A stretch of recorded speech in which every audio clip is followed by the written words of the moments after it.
Hi, it's been a while. I kind of had a mental breakdown for like 6 months. So that's why I've been MIA, but I have slightly recovered now, so we're back on the YouTube grind. Apologies for leaving for like 6 months. So we're just gonna get straight into it because I don't think anyone really cares where I've been, they just want the content.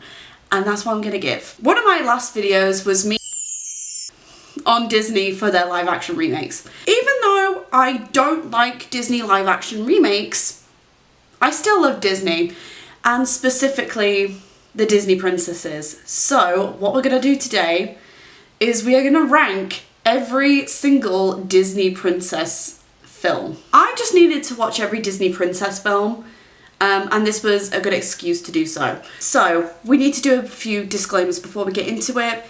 First of all, this is going to be a 2-part series because there are 13 films that I'm going to be talking about. I don't think you guys would appreciate like a 2-hour video on me just talking about Disney princesses, so I'm going to do a 2-parter. Second of all, I will not be including any sequels at all, just because most of them are direct to DVD sequels, and most of them are If this does well, I might make like a different video of ranking Disney princess sequels. We're just going to stick with the main ones for now. The next thing I'm going to disclaim is that I'm only ranking certified Disney princesses. So unfortunately for you, fortunate for me, I don't have to watch Frozen. Now you may be thinking, but girl, you literally saw in Ralph Breaks the Internet that Anna and Elsa were with all the Disney princesses in that one scene. First of all, who's watched Ralph Breaks the Internet? But Anna and Elsa are technically not certified Disney princesses because their franchise is so massive, and there are a few rules when it comes to Disney princesses, and if your film/franchise does better than the actual Disney princesses, then you can't be a Disney princess. If you want any more evidence of this, I've seen a lot of advertisements for the Disney princess doll lines, and Anna and Elsa are not there. They are never included in any like Disney princess line, like doll line, merch line, because Frozen does well on its own with merch. So they're technically not Disney princesses, I'm not including them. And the last thing I want to disclaim is that this is my opinion. You don't have to agree with me.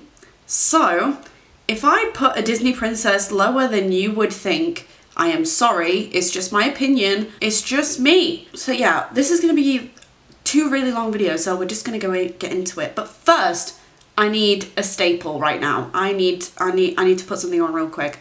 Let me put the mic down. Was this whole video just a big fat excuse for me to get a princess crown? Yes. Of course I had to get a princess crown. Hello! I am the queen of taking a 6-month hiatus and then coming back like nothing happened. Now that I've got my princess attire on, let's get on with the rankings. I'm excited. I'm actually really excited for this video. I really like Disney princesses, as you can see. So yeah, let's get into it. I forgot to say how I ranked all these movies. So I based it off characters, story, songs, and how much I actually like the princess as just the princess. So like with the characters, it's all like the extras, the villains, the side characters, all that goody. And then I took all those scores, they're all out of 10, added them all up, divided them by 4, giving them an overall score out of 10. So that is how we are going to be doing it. At number 13, we have Brave. What can I say? I hate this film with a burning passion. I know there are some Brave stans out there, and I am sorry that this is going to hurt your feelings, but it is a bad film. I did not have a good time watching this. I was bored out of my head, if I'm being completely honest. Brave is the antithesis of the quote, "I'm not like the other girls." And that can be interpreted in many ways, because Brave is the first and only Pixar Disney princess. Merida is the first Disney princess to not have a love story. She is very much against it. And there is no musical numbers, so when I'm ranking songs, all I can really rank is the soundtrack, like the backing songs. There are like 3 songs, but we'll get into that in a minute. But she doesn't sing. She's not a singer. She's only really one of 2 Disney princesses that don't have any songs. So let's just start going through the plot, and I'll give my pointers and comments through the plot. So we start off with Merida as a child. Merida's dad, as a child, gets her a weapon for her birthday. And I think that's bad parenting, if I'm being completely honest. Why would you get your kid a weapon? I'll tell you a little story. My brother was obsessed with weapons when he was younger. He wanted nunchucks, a whole sword, and a gun when he was younger. And my dad said, hell to the no, you can get one when I'm dead. He has still not got anything on his Christmas wish list for 27 years. The only thing I really liked about the film was the wisps, the little like blue glowing globs that are just like, follow me. They were cute. That's my only like good thing about this film. The song where Merida is running through the woods is cute as well. This is when she's older and she's like, I'm a princess, but I don't want to be a princess. But there are days where I don't have to be a princess, and that slays. So it's that like little montage scene. She's like in the woods on a horse anger. She's like she's shooting her arrows, and she's having a pretty good time. We've got 2 dynamics with the parents. We've got Mumsy, who is suiting Merida up to be a perfect princess and prize for suitors, and a dad who likes Merida being a fighter, but he's a bit of a pushover, so he just has to go along with what the queen says. So dynamics. Oh, I forgot to mention, Merida has 3 little brothers. They're triplets, and they're little Honestly, they're only there for stupid, mischievous comic relief, which doesn't pay off. I'm not laughing, I just find it really annoying. Yeah, the suitor trial begins, and obviously Archery Queen chooses archery, and she finds a loophole where the firstborn gets to compete in the trials, so she shoots for her own hand, and girl boss wins. This obviously makes the mum very angry. It turns into a little spy. Merida destroys a tapestry, so Mummy, I need to stop calling her Mummy. The mum, I can't remember what her name is, Eleanor or something, she decides to throw Merida's bow in the fire. And I'm like, finally, a child does not need a weapon.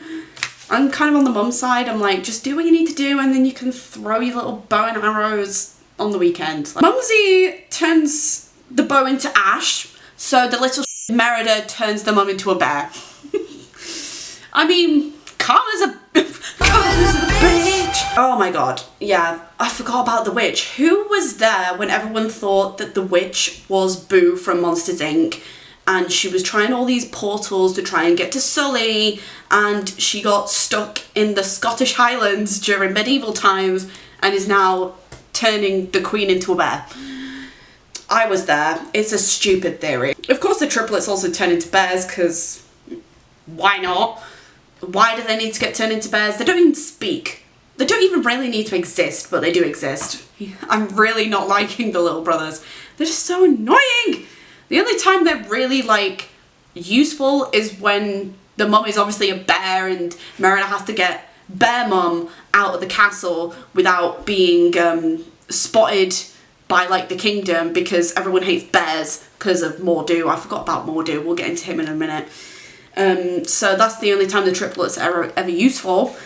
But then before and after that, they don't need to be there. Merida unites the kingdom, so in return, Mum changes the marriage rules.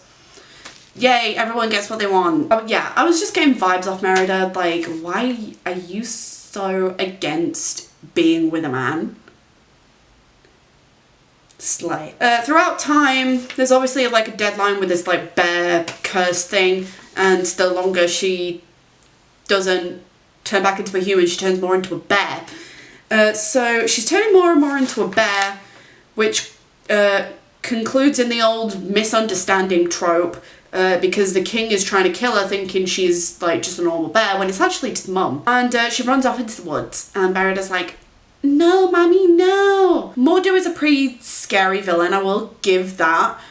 Too bad he's barely in the film and is only relevant in the final act. And he's only really in the final battle to resolve the film's real conflict, which is the relationship between Merida and her mum. I thought it was a bit intriguing at the beginning when it's like, you know, family dynamics in the royal family and all that.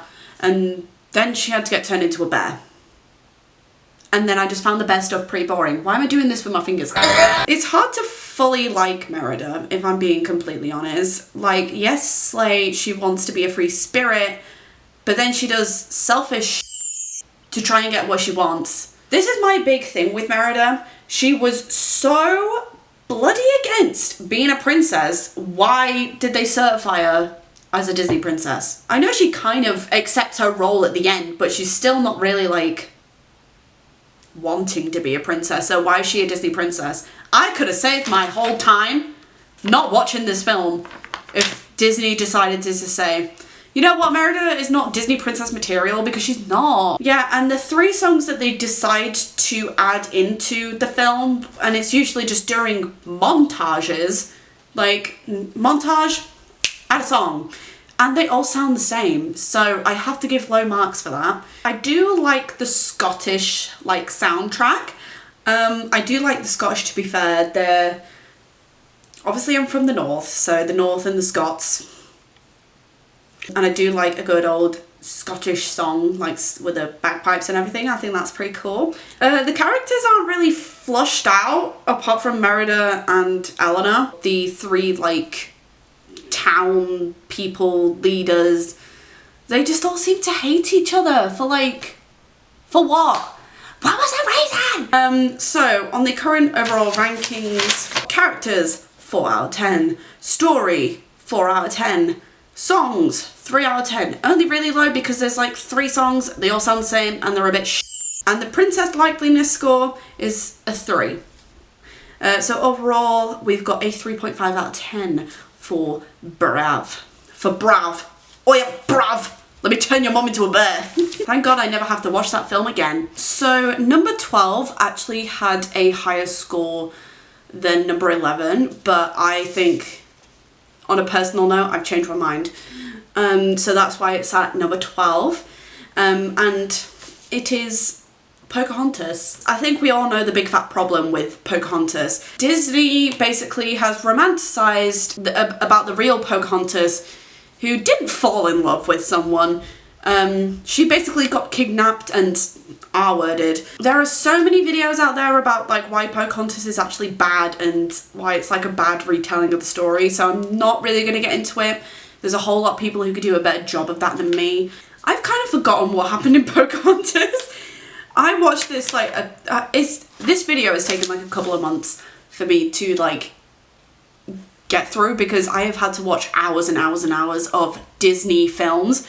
So then I write notes and I'm like, I can't remember why I wrote this. The only things noticeable about the opening boat scene was that it was similar to The Little Mermaid in the way they talked about natives. The song Beating Drum is okay. Pocahontas basically has the same goal as Jasmine.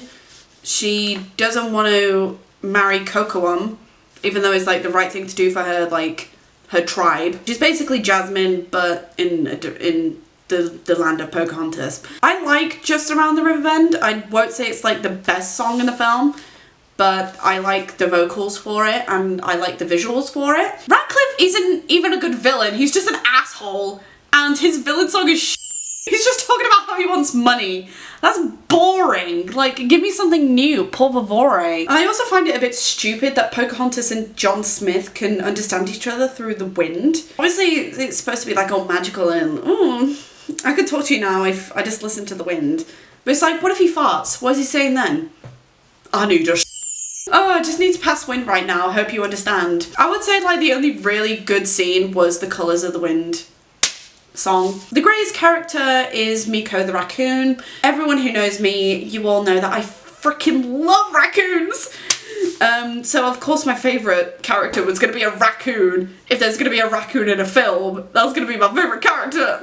Let's hard launch having more raccoons in films. The Savages song, I think that's like the true villain song. It's not really the Ratcliffe one where he's just talking about how he wants to be rich or whatever. The Savages, it's okay.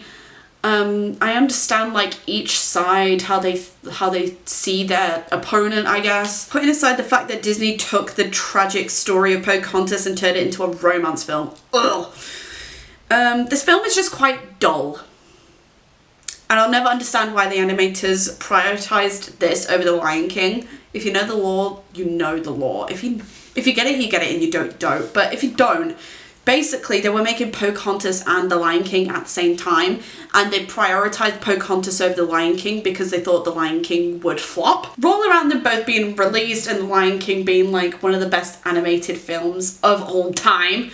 And I think it was like the highest grossing film of all time until Frozen came along. So Disney, flop. Disney needs to get their priorities straight, because I'd rather watch two lions going at it than watch Pocahontas being turned into a romance film. That's true though, I would, and everyone else agrees. And that is literally all my notes on Pocahontas. I literally have nothing else to say. So the official scores are characters, 5 out of 10, story, 4 out of 10, songs, 5 out of 10, and princess likeliness score is a 5 out of 10. So overall it is a 4.75 out of 10. I just don't like Pocahontas, I'm sorry. It's just Disney's choices. I don't like them, so that's why Pocahontas is number 12. Like I said, number 11 has a lower score than Pocahontas, but I have to put Pocahontas as number 12 or I will cry. This was the only film that I didn't watch before this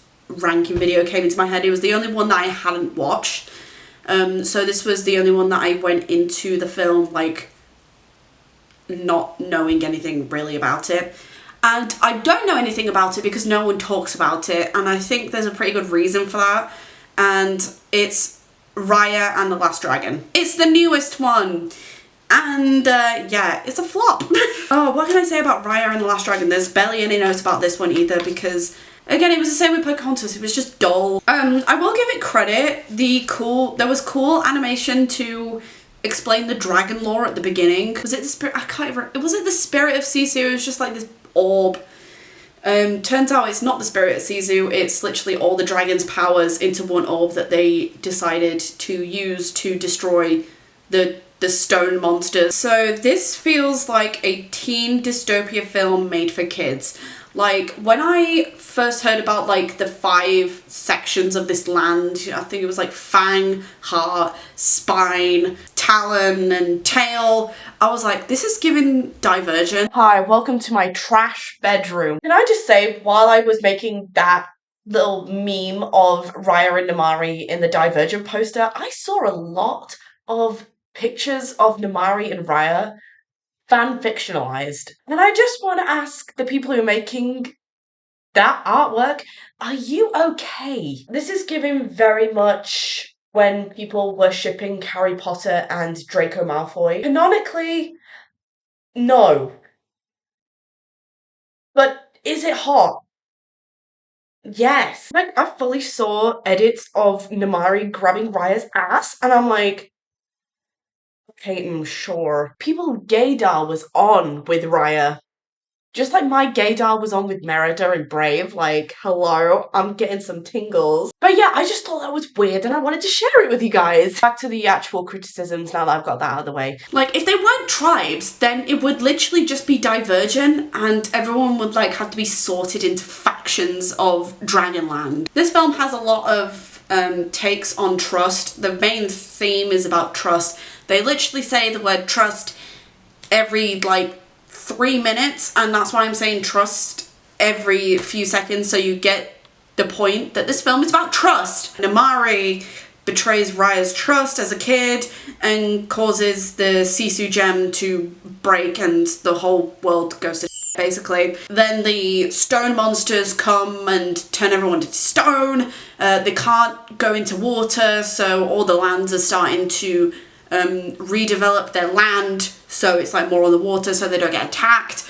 Raya's dad gets turned into stone, and Raya's like, this is all my fault. I should never have trusted anyone. So she's got real bad trust issues throughout the whole thing. At first she's hunting down where Sisu ended up, and then she goes on a hunt to take all the gems for the stone to put it back together, to get the dragons back, to stop all the stone monsters. There's a lot of modern day dialogue, especially like with the insults with Namari and Raya, the way they like speak to each other. It just seems so modern to me. Hey there, Princess Undercut. I knew you couldn't handle rolling solo. You're nothing without your band. And I don't like that. I don't know why. I think most of these like Disney, all of them, they're always set not in the modern day. Then why have modern day dialogue, if you know what I mean? So it's just a bit weird. Like, they're talking to each other like they're about to play Mortal Kombat on the Xbox, and I'm like, but this is from like, this is supposed to be set like hundreds of years ago. Bugs me. It bugs me so much. So going back to the theme about trust with this film, I really have issues with the theme of trust around this film. I can't really put it into words, so I'm going to link a video down below. It's by Schaffrillas Productions. He does amazing film deep dives and ranking videos, and he did do a video about this whole like theme with trust in Raya and the Last Dragon and all the problems with it. So I will link that video down below. So if you're interested in the theme about trust in Raya and the Last Dragon and why it's a bit of a flop, go watch that video. He will explain it a hell of a lot better than me, so I'm not even gonna try. So yeah, Raya finds Sisu. She's played by Awkwafina. I had my problems with Awkwafina with Scuttle in the live action remake of The Little Mermaid. Also, Skull was really annoying. I could not stand when that bird was on camera. Skull, you were just annoying. You were just annoying as f. She plays Sisu in Raya and the Last Dragon. She doesn't seem as annoying as she did as Scuttle, so I will give her points for that, but still I'm like, eh. I think with Awkwafina, I like her better when she's doing like physical comedy. So when she's doing a voice acting role for an animated character, it just, I don't know why, I just don't like it. I prefer her physical comedy than her vocal comedy, if you know what I mean. But she wasn't as annoying in this film as she was in The Little Mermaid, but I've talked enough about the live action remakes. I'm gonna shut up about that. All of the tasks to get the gems back, they go to like each land, because each land has a piece of the gem stone, and they go to each one to get each stone, and like there's action scenes, but it all just seems pretty easy. Like Raya just goes through it and she's like easy. The only time we really like saw her struggle was in Spine, when she was trying to get the stone from Spine, but then Namari comes and they have a fight, and Namari is like slaying her ass. Raya's like, that's the only time she like really struggles, and the only time like Sisu really struggles is in, I think it's Talon, where she trusts the old lady and the old lady tries to like trap her in a big cave with the stone monsters, and Raya's like, not my watch. Like, that's the only time these two characters like really struggle when it comes to like getting the gem pieces. So the rest just it all just seems a bit easy. So I'm like, I want to see a bit more conflict. I want to see a bit more struggle. This is not here. Okay, big spoiler. Namari shoots Sisu and Sisu dies. Well, Sisu was trying to like talk Namari down of shooting her, and Sisu's like, I trust you, Namari. And Namari's like, do I shoot or do I not? Raya gets in the way, and then Namari shoots Sisu. So I'm like, if Raya just trusted Sisu and didn't get in the way, would Namari kill Sisu? And it's kind of like a full circle moment from the first betrayal, because it was all Namari with the first betrayal at the beginning of the film, and now it's basically Raya betraying Sisu by not trusting her and getting in the way of Namari and Sisu's thing. So yeah, full circle moment, I kind of get it. Kind of think it flops a little bit though, because Raya's just like, it wasn't me. It was Namari. Namari shot her. And I'm like, you jumped in the way. Like, can't you see your own fault in this? And Namari like brings it up. She's like, it's not just my fault, it's your fault. And Raya's like, oh yeah, I did kind of get in the way. Wah! Now this is kind of an issue with some of the like more modern like Disney films. It's not just Disney princess films, but Namari is now a misunderstood villain, not just a villain. It's more like her mum that's like the real villain. She's like the brains behind the whole works, where it's actually Namari like doing all the acts. But we can't have like a real villain anymore because Disney's against villains now these days. On the surface, she just wants to stop Raya from getting all the gems. She's like, can you just leave the gem thing alone? But deep down, she wants to take all the gems for herself. They're part of Fang. Fang betrayed the rest of the group, broke the stone. They were like responsible for it. So Namari wants to have them forgive her by putting all the gemstones back together and healing the land. So yeah, Namari, she's like misunderstood. Like she starts off as a villain and then she's accepted into the group when she realizes that all the land needs is trust. Oh, give me a break. There's no songs, so no sleigh. There's not really much else I can say about this one. It's definitely like not the best Disney princess film, but it's definitely not the worst. Like, it's not Brave. The only character I really liked was Tuk Tuk, the little roly bear thing. I was like, holy moly, guacamole, I love you. For characters, we've got 4 out of 10. Story, 5 out of 10. Songs, a big fat 0 because there is none apart from like the credits song, but we're not going to count that. Who counts credit songs? Not me. And Princess Likeliness, 5 out of 10, which gives a 3.5 out of 10. Would I return to Raya and the Last Dragon?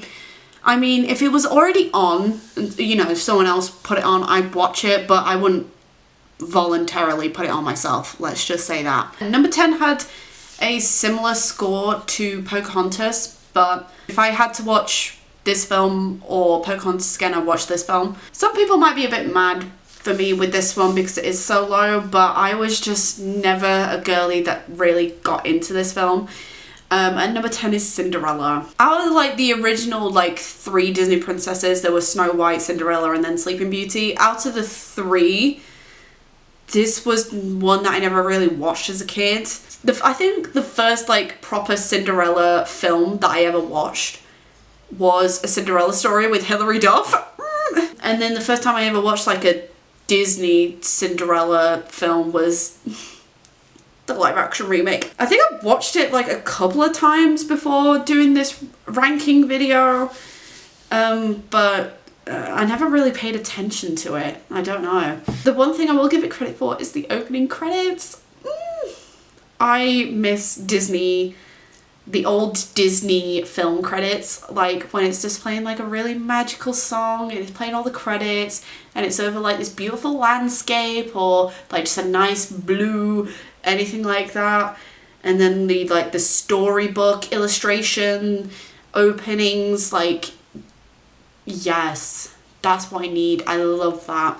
I will give it that. It was beautiful. The opening credits into the storybook illustration opening to get you a grip, to give you a gist of like what's about to happen. I wish that the song A Dream Is a Wish Your Heart Makes was longer because it is beautiful.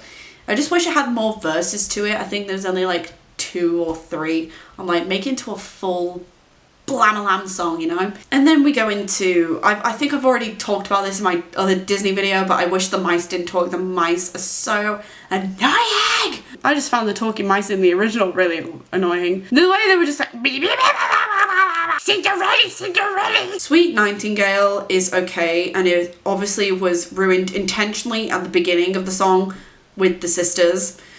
And the song Cinderella is annoying. Do you want to see my issues with it again? Cinderella, Cinderella! Cinderella, Cinderella! Shut up! I might have figured out why I find these kind of characters annoying. It's because I was really annoying in school and everyone hated me for that. So maybe it's just like internalized annoying phobia projected onto these characters in Disney films. Wow, I should be a therapist.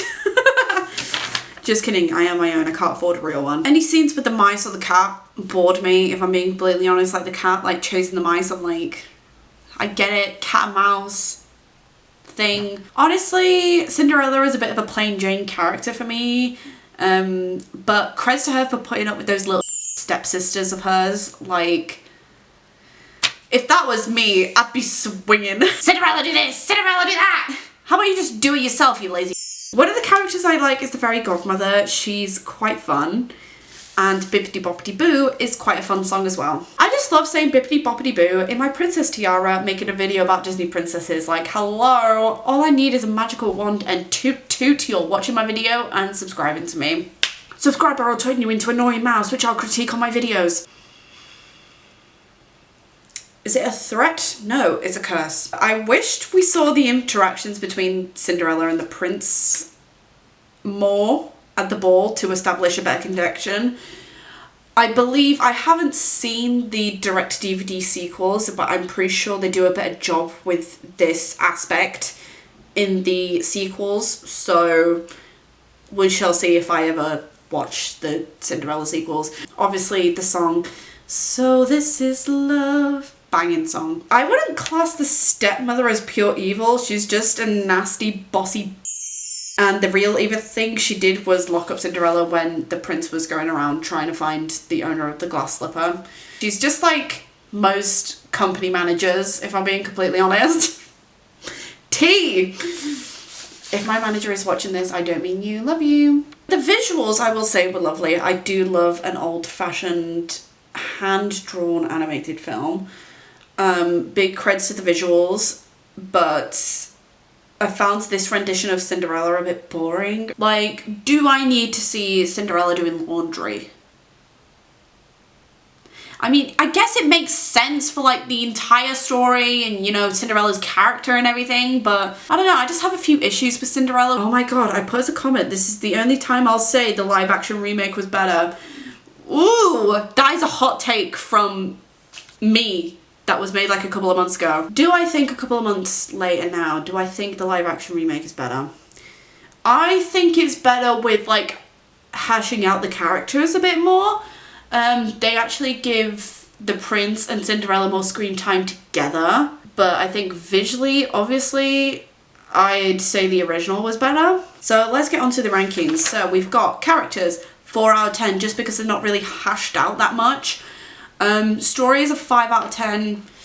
Like I said, I don't need to see like montages of Cinderella doing the mopping, you know? Even though it makes sense, but I don't need to see it like that much. I get it. She's basically a maid. The songs are 5 out of 10 just because I think just half the songs I really liked, half the songs I didn't really like, especially the Cinderella song. Do I need to go into that even more?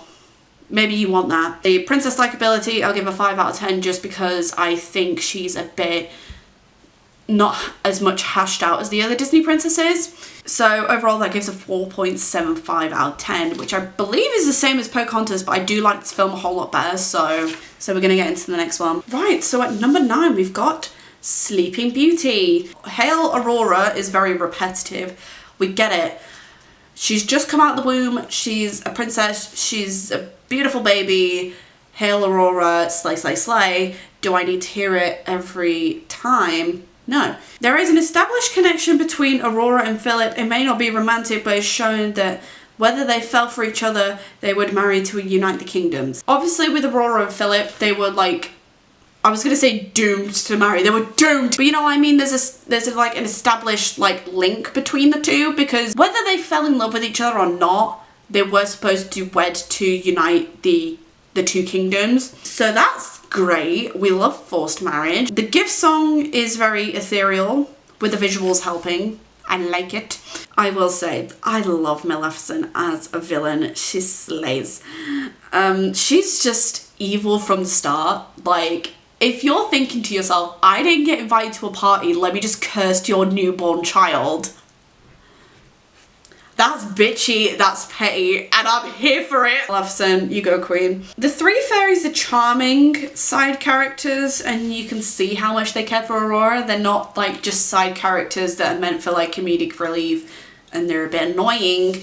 They're obviously there for a comedic relief, especially with the make it blue, make it pink dress scene, but you can see that they care for Aurora and all they want is just the best for her and to keep her safe until she's old enough to go back to her kingdom and not die. I love Aurora's movements in the forest. Like, she's so angelic. She's like a little ballerina, and I think that was because when they were animating the scene, when they were drawing the animations, they literally had a ballerina come in and like have the ballerina be the reference for like the movements. And obviously because the film is based off the ballet's rendition of the story as well, so obviously she's gonna have some like ballet tendencies. That was definitely not ballet, that was more jazz. That's more jazz.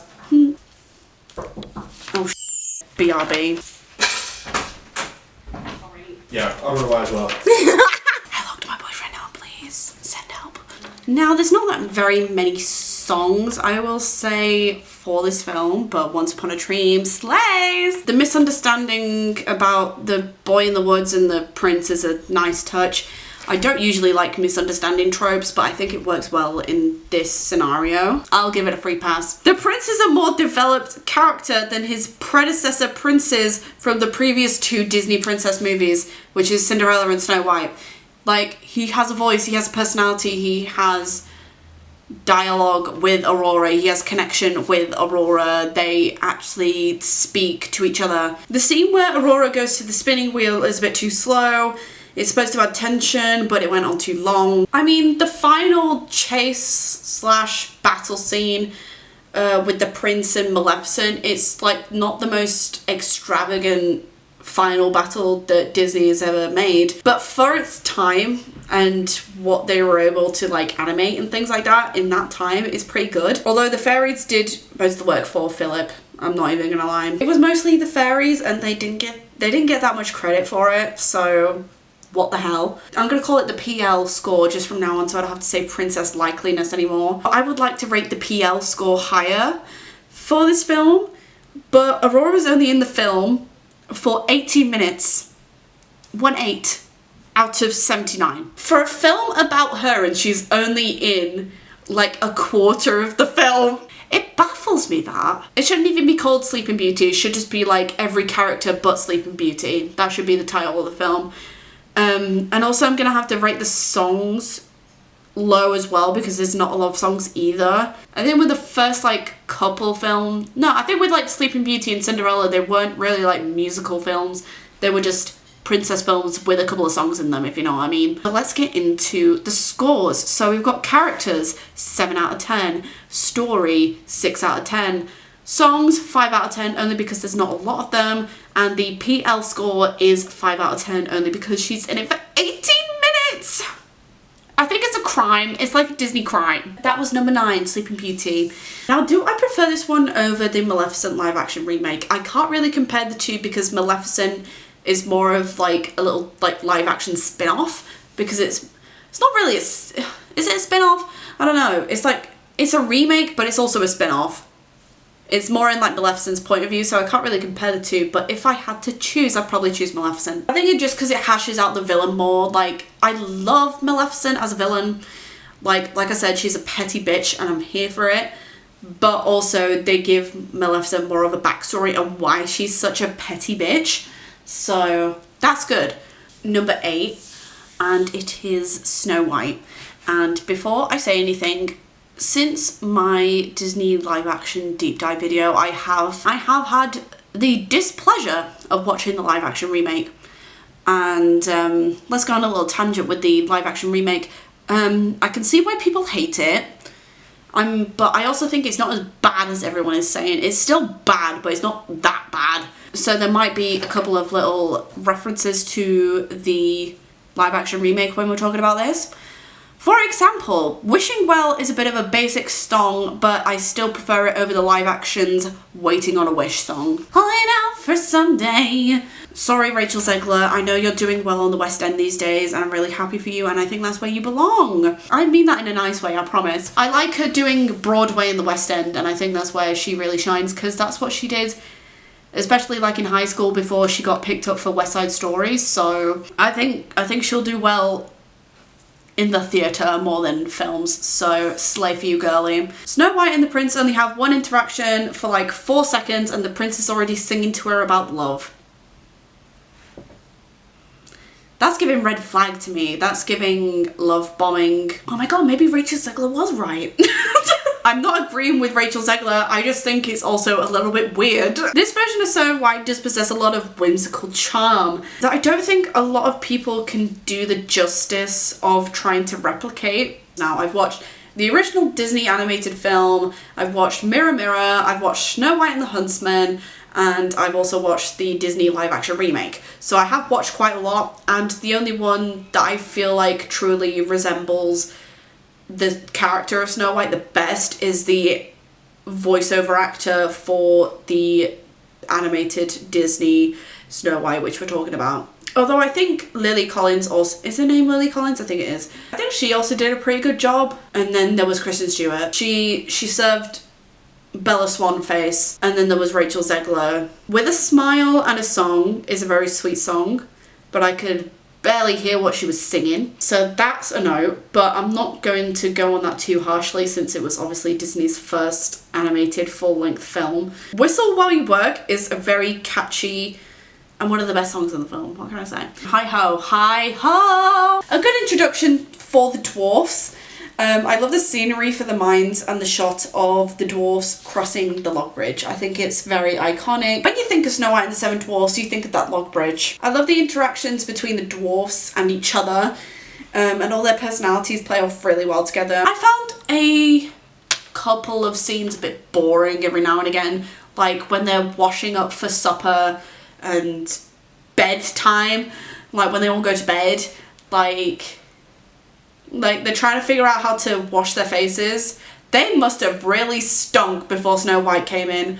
Like, I'm not even gonna lie, if they didn't know how to wash their face, then what were they smelling like? Uh-oh, stinky poo-poo. The silly song is alright, but it's better with the visuals of everyone dancing. If you don't know what the silly song is, it's, you know, when everyone's like dancing and Dwarfy, I was gonna call him Dwarfy, Dopey, gets up on one of the dwarf's like shoulders, pretend to be like a full-grown man to dance with Snow White. It's really cute. But it's actually called the Silly Song. I didn't actually know this until I watched the film and I was like, what is this song name? So I googled it and it was called the Silly Song and I was like, I like that. It's so silly. Someday My Prince Will Come is obviously a classic. This is part of, I think, like the bedtime scene.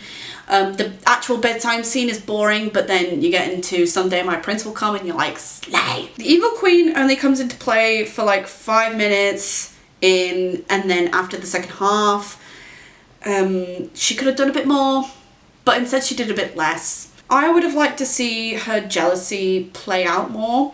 I think this is what they tried to do with the live action remake, but when you've got, what's her name? Gal Gadot? I think I'm saying that right. When you've got Gal Gadot going up against Rachel Zegler, whose styling team did her dirty, what is there to be jealous of? That sounds really mean. I don't mean for it to be mean, but I'm just like, the way they like styled everything, like with the hair and the makeup, I can see, this is not my opinion, but a lot of people said that Rachel Zegler looked like Lord Farquaad from Shrek. And I'm like, it's the hair. I think it's just, it was just a bit too short. They like had it as like a long bob. Like, why was her styling and her hair and her makeup for the like the press things a lot better than the actual film? Yeah, going good. 6, 7. Oh no! My boyfriend has got into the 6-7 trend and I hate it. The dwarfs went to avenge Snow White, but in the end it was the evil queen's jealous ego that caused her demise. So that's a good metaphor. I would think the kiss to awaken Snow White by the prince would have been more romantic if there was a previous relationship development. I think if the Prince and Snow White had more interactions, then I would get behind the whole kiss thing. She gets carried away by the prince, and the final shot where there's the glowing castle of the kingdom in the horizon, it looks like it's on clouds. Chef's kiss. Whoever decided to draw that castle, can you design a house for me? Because I would love that. Are they going to be still alive? If you're still alive, hit me up. Yeah, the final scores for Snow White is characters, 7 out of 10, story, 6 out of 10, songs, 5 out of 10, and the PL score is 8 out of 10. So we've got an overall ranking of 6.5 out of 10. So we are starting to get into the good ones now. Right guys, shall we do a little recap of all the films that we've done so far? In last place at number 13, we've got Brave. In 12th place, we have Pocahontas, stinky, kind of racist film. Number 11, we've got Raya and the Last Dragon, just a bit boring, and the trust issues, oh my god, just give it up already. Number 10, Cinderella. Good film, but characters and relationships need to be hashed out a bit more. 9, Sleeping Beauty. I just want a bit more Aurora than 18 minutes. And number 8, Snow White. Just more relationship development between the princess and the prince. That was just to conclude the current rankings and the main criticisms for the film. That is part 1 finished. I hope you guys enjoyed part 1 of this ranking video. I promise that part 2 we're gonna get into some really, really good Disney films, so I hope you're excited for that, as am I. And I hope you liked my crown. It's gonna make a return, I promise. So yeah, that's it. I hope you guys enjoyed this video. If you liked this video, give it a like and maybe a little comment, give me some feedback, see what's shaking up a bit in there. And if you like this kind of comment, then maybe consider subscribing. I will put my socials at the end of this video, and I shall see you very, very soon for part 2. I've also got a couple of other videos lined up. I'm just finishing a script for a social commentary video, and I'm also making notes for a Mike's Mike type deep dive video into a Netflix documentary series that I'm watching at the moment, which is going to be really fun. I did mention in one of my other videos that I was doing like this kind of like Mike's Mike board deep dive video into a reality TV show, but that kind of went to... I was gonna do it on Dance Moms, and then I realized how many episodes I'd have to watch, and it honestly made my brain hurt. And then I lost all my notes to that deep dive video. I've got this problem of putting things in places and then forgetting where I put them, so those notes are gone, so I'm not doing that anymore. So I'm gonna do this 1 season Netflix documentary series instead. 1, for my sanity, and 2, so it won't be like 10 hours long. Stay tuned for those 2 videos coming up soon, and stay tuned for part 2 of this video. Thank you so much. Like and subscribe. I'll see you soon. Shall I do a princess wave to say bye? Princess Slay says thank you for watching, like and subscribe. If you subscribe, once I'm finished this video, I'll send you this crown. You'll literally get a princess crown and my DNA, so win-win. Alright, see you later.